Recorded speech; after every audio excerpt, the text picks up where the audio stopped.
The love and care provided by families is the foundation of all societies. Family love and care is essential for human survival, yet we often take it for granted. Even the strongest love can be stretched to the breaking point when a family must provide year-round, 24-hour care for a loved one. Marriages often fall victim to the stress. The divorce rate among couples who provide 24-hour care for a loved one is more than 80%. Even under the best of circumstances, the role of a primary care provider can be difficult. If there is no one to share the responsibility, the job can be almost impossible. Caring for a child with chronic illness or severe emotional or physical disabilities can strip a family of its energy and financial resources. So can looking after a loved one with Alzheimer's disease. Faced with overwhelming physical, emotional, and financial challenges, families often have nowhere to turn. The same is true for families in crisis who may be struggling with substance abuse, poverty, or domestic violence. These families need respite, short-term, temporary relief that can make a world of difference. Okay, 1, 2. Respite care can be delivered in many ways. Some families want a care provider to remain in the home for a few hours, allowing the primary caregiver time to tend to other matters or simply rest. Other families may wish to have the care provider take the child or adult on an outing. Respite visits may be on a regular schedule, or respite can be available for emergency or crisis situations. Either way, respite provides the time off, the relief, the respite that families need. Respite programs in communities around the nation help families in a variety of ways. In the Bronx and New York City, a crisis nursery offers round-the-clock respite care. Imagine a homeless family that is, amongst the youngest, amongst the poorest, amongst the less prepared of the welfare population. They encounter lots of different stresses that affect not only them as parents, but their children as well. I was battered. I was weak. I was just a zombie, just a shell, an empty shell, walking around, just trying to survive day to day. Well, I made sure the children were clean, they were fed, but I forgot about the loving, the nurturing, the teaching. I forgot all of that. We have families who are facing crises such as stress for many reasons, monetary, housing, drugs. We have families with major health problems, maybe families that are going into the hospital for a short period, and they do not have a safe haven. And so this idea of a crisis nursery came out of that need to respond to families who were in, sort of a more protracted kind of a crisis and really needed some sort of help to keep their children safe, as well as to start dealing with a lot of the underlying issues that were causing them to place their children at any kind of risk or risk of abuse or of neglect.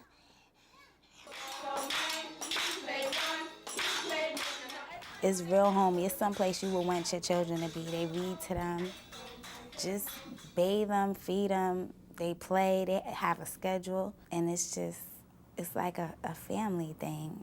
Do you have any questions for me or anything? Parents who use the crisis nursery are encouraged to use other available services, such as parenting classes and career counseling.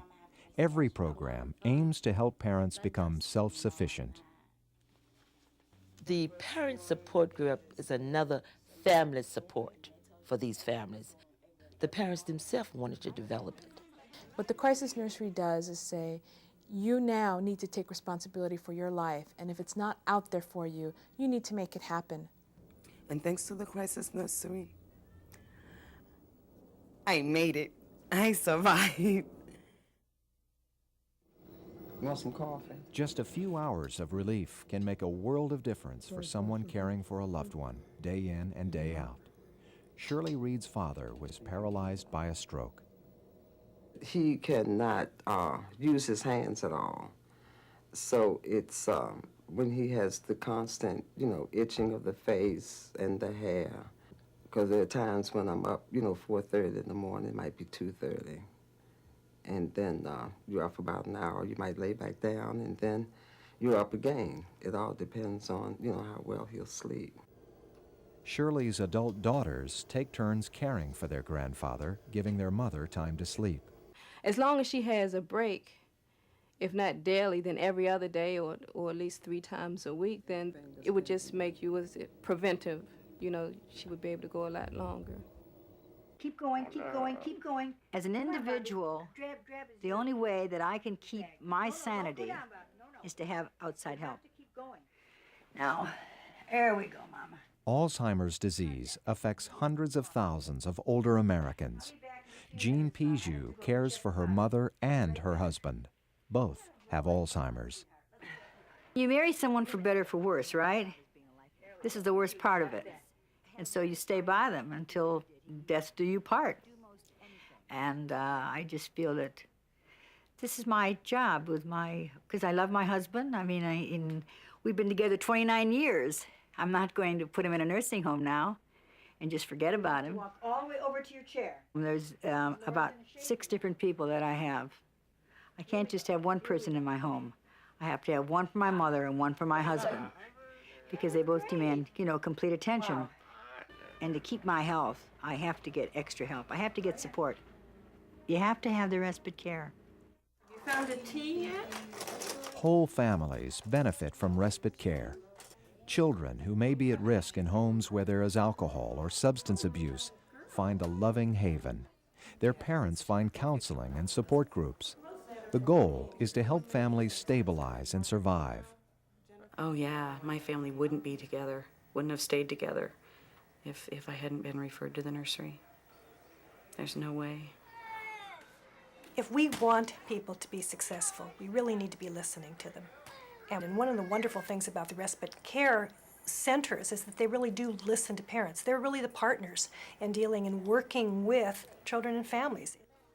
Should I have some help? I got it. So I just really feel like that, as long as there's programs in all these communities to educate parents, this is the best type of prevention there is as far as, child abuse and neglect. Respite care preserves families, regardless of where they live, their economic status, or ethnic background. And stronger families make for stronger, healthier communities. The family, as a nucleus for the tribe, always has looked towards all members of the family as being important, whether it's the elderly or the very young or those that are disabled somewhat. They're always taken care of by the whole family. This is a place where trust can be built on, that families can find a safe place here, a place of confidentiality, a place where the culture of the tribe will not be violated. Yeah, respite did help keep my family together, really a lot better than I could by myself. That's a theme heard in respite communities around the nation, in small towns and rural areas, as well as cities. Respite saved our family. We were on a self-destruct path because in these types of situations, when you are constantly in crisis without ever having the opportunity to step back just for 5 minutes, what happens is the whole family is in crisis. Is that still an option? Yes. Is that something you'd like for him to do? Respite succeeds because the primary caregivers, the family, decide what services they need. A lot of times you're going to have agencies going into the home who say, this is what your child needs, this is what you need to do. And we operate off of the model that mom or dad knows best, and the primary caregiver, they're with this child, we're not, 24 hours a day, and they do know best. Annie Kate is 7.5 years old. She's autistic, and she's full-time, I don't want to use the word chore, but it takes complete, what's the word I'm looking for? It's a total job to watch her. You get to the point where you can't think anymore. You feel like you don't have your own life anymore. You feel like you don't have a married life anymore, because it's constant vigilance. And what respite has been for us is just a chance for a breather. There are many families that I have known of that were close to institutionalizing their children because they just couldn't, they were burnt out. The 24-hour care was just getting to them. You can see a difference in the family after you've provided respite. There's usually lots of sighs of relief. When you come back, there's the happiness to see the child again. And it's just been maybe 1 or 2 hours, but the joy's back again in having that child. And that break has really done somebody a lot of good. Even if they just sat and watched TV or, maybe got to clean the house without someone underfoot, the happiness and the love is back in the face again. And that helps the child as well as the parent.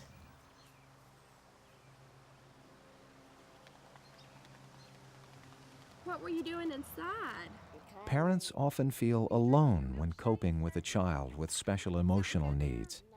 Couples can regain their peace of mind through respite. The respite program has allowed us to not necessarily be like every other family, but be happy as our family. When you see someone else enjoy your child, lift it up. Sometimes it makes you enjoy your child even more. And that's something respite has given us. And I guess if we didn't have respite, it would go back to feeling as though we were alone in this by ourselves to take care of everything. Respite has made it so we're not alone in that. And I can't imagine what it would be like to go back to feeling like I was alone. Just Marta and Annie Kate and me. I believe that respite helps keep the family intact. Time and time again, when I'm with a family, I've left a home with a parent crying, saying, "You don't know what your 2 hours has done for me." And I believe respite is the answer for these families. Should other communities get involved, start their own programs? Absolutely. Should you approach your local politicians to seek funding? Absolutely. Because this is something that makes a difference. This is a lot more than lip service. It makes a difference. The status and future of the American family is a national issue. Yet people realize that the most effective family-building programs come from the communities we live in. Respite is a community-based answer for situations that often devastate families. When there's no respite, families and communities suffer. The Arch National Resource Center helps communities create respite programs. Arch helps through networking and sharing ideas and expertise. But every respite program is a local solution. Respite, relief that makes a world of difference.